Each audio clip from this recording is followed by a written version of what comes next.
जिसके पास लाठी है वो चाहेगा तो किसी के घर में घुसेगा, टीवी तोड़ेगा, बच्चों के खिलौने तोड़ेगा, अलमारियां दरवाजे तोड़ फोड़ करके वापस आएगा। और उस मफाद के सामने पाकिस्तानियों का लहू बहाते हैं, उस मफाद के सामने पाकिस्तानियों को जलील करते हैं, उस अपने ज़ाती मफाद के सामने आलमी गेम का हिस्सा बनकर पाकिस्तानियों को रोडों पर जलील किया हुआ है, पाकिस्तानियों का जीना हराम किया हुआ है।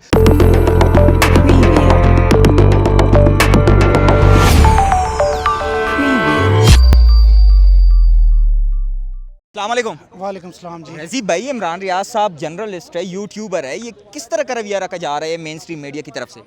देखिए जी, ये तो मेन स्ट्रीम मीडिया से तो कोई गिला नहीं है, क्योंकि मेन स्ट्रीम मीडिया जो है ना, ये जो जिसको हम मेन स्ट्रीम कह कर ना बहुत ज़्यादा हाइप क्रिएट करते हैं और कहते हैं कि ये शायद पाकिस्तान में आज़ादी इज़हार राय के बहुत बड़े अलमबरदार हैं। नहीं, ये जो मेन स्ट्रीम मीडिया है ये पाकिस्तान में बिकाऊ भी है, इसके अंदर से इनका टिल्ट भी है एक बासर तबकात के सामने। ये सारे हैं कौन?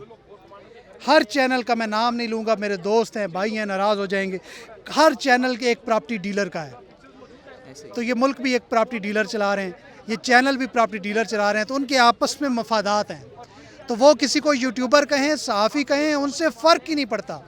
फ़र्क ये पड़ता है कि ये कौम समझती है, ये कौम देख रही है कि कौन यूट्यूबर है, कौन सहाफ़ी है, कौन बिका हुआ है, कौन नहीं बिका हुआ, कौन मुश्किलात का डट कर सामना कर रहा है और इमाम हुसैन की सुन्नत पर अमल करते हुए इनकार की रवश पे कायम है, और कौन वो है जो कि इस हालात में अपना ज़मीर बेच रहा है, झूठ बोल रहा है और सामने सामने कौम के जज्बात की तर्जमानी करने के बजाय मुक़्तदर हलकों के जज्बात की तर्जमानी कर, ये कौम देख रही है। अच्छा रजीब भाई, अभी तो अरशद शरीफ साहब का ज़हम ताज़ा है, क्या उसके बाद इमरान रियाज साहब को बार बार टारगेट किया जाना, आप क्या समझते हैं? ये किस तरह की हुकूमत, कौन सा जंगल का कानून यहाँ पे चल रहा है? जंगल में भी शायद कोई कानून होते होंगे, यहाँ जंगल का भी कानून नहीं है, कानून है ही नहीं। यहाँ पे सिर्फ जिसकी लाठी है उसकी भैंस है, जिसकी लाठी है वो चाहेगा तो इस्लामाबाद हाई कोर्ट से मुल्क के मकबूल तरीन लीडर को किडनैप करके लेके जाएगा। जिसके पास लाठी है वो चाहेगा तो इस्लामाबाद हाई कोर्ट का CCTV फुटेज का डाटा चोरी करके ले जाएगा। जिसके पास लाठी है वो चाहेगा तो सियालकोट की जेल से एक मुल्क के मारूफ जर्नलिस्ट को अगवा करके ले जाएगा। जिसके पास लाठी है वो चाहेगा तो किसी के घर में घुसेगा, टीवी तोड़ेगा, बच्चों के खिलौने तोड़ेगा, अलमारियां दरवाजे तोड़ फोड़ करके वापस आएगा। तो लाठी का कानून चल रहा है। दूसरी जानिब आवाम है जो इस लाठी के सामने सीना सपर होकर खड़े हुए हैं, डट गए हैं। पहली दफ़ा पाकिस्तान जाग गया है, अब लाठी उठाने वालों को जवाब मिल रहा है कि तुम लाठी उठाओगे हमारे सीने हाजिर हैं, तुम गोली चलाओगे हमारे सीने हाजिर हैं, लेकिन इस मुल्क का फैसला अब हम करेंगे, हमारे अलावा कोई नहीं करेगा। अच्छा रजीब भाई, क्या नजरिए का इख्तिलाफ रखना इतना बड़ा गुनाह है कि आपने 70 साल बुजुर्ग औरिया मकबूल जान साहब को अगवा कर लिया? 74 साल आज़म सवाती को भी तो अगवा किया था, गिरफ्तार किया था।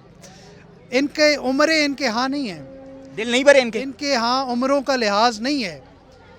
ये शायद इस किस्म के फस्तायत के पैरोकार हैं कि शायद अपने वालिद का भी एहतराम नहीं करते होंगे, क्योंकि लगता नहीं है ना, जब आप 74 साल बुज़ुर्ग को, उसकी बेटी को उसकी बरना वीडियो भेजें तो वो एक हराम की पैदावार नहीं होंगे तो क्या होंगे? तो ये जो लोग हैं, ये इखलाक इनके यहाँ कुछ नहीं है, इनके यहाँ सिर्फ मफाद है। मफाद क्या है? अमेरिकन मफाद है। मफाद क्या है? अपनी बड़ी ताकतों की ग़ुलामी का, जिनके सामने जाके सजदा रेज़ होते हैं, वो मफाद है इनका। और उस मफाद के सामने पाकिस्तानियों का लहू बहाते हैं, उस मफाद के सामने पाकिस्तानियों को जलील करते हैं, उस अपने ज़ाती मफाद के सामने आलमी गेम का हिस्सा बनकर पाकिस्तानियों को रोडों पर जलील किया हुआ है, पाकिस्तानियों का जीना हराम किया हुआ है। तो ये तो 2 टके के खबीस लोग जो हैं वो बड़ी नशिस्तों पर बैठ गए हैं। वो देखें, समाल मैन बड़ी नशिस्तों पर जो है छोटे लोग बैठ गए हैं। अच्छा, एक आखिरी सवाल रजीब भाई, आप 2 दिन से फील्ड में रहे, कोई बहुत बड़ी तब्दीली आपने पाकिस्तानी कौम में देखी है इस पिछले 2 दिन में? देखिए, मैं अब जितनी बातें कर चुका हूँ ना, अब मुझे इससे ज़्यादा बात करूँगा तो शायद वो एक हद क्रॉस हो जाएगी। लेकिन मैं इतना ज़रूर कहूँगा कि पिछले 2 दिन जो पाकिस्तानी कौम ने किया, पाकिस्तानी कौम ने, देखे, किसी गरीब की झोंपड़ी ना जले, किसी कोर कमांडर का घर ना जले, दोनों के हक़ में हूँ। ना गरीब की झोंपड़ी जलने के हक में हूँ, ना कोर कमांडर का घर जलने के हक में हूँ, लेकिन किसी गरीब का झोंपड़ी का जो हक है वो भी उसे मिलना चाहिए और किसी कोर कमांडर की जो आईनी हदूद है वो भी उसको हदूद में रहना चाहिए। बस ये इस कौम ने फैसला कर लिया है मेरे ख्याल में। Thank you sir.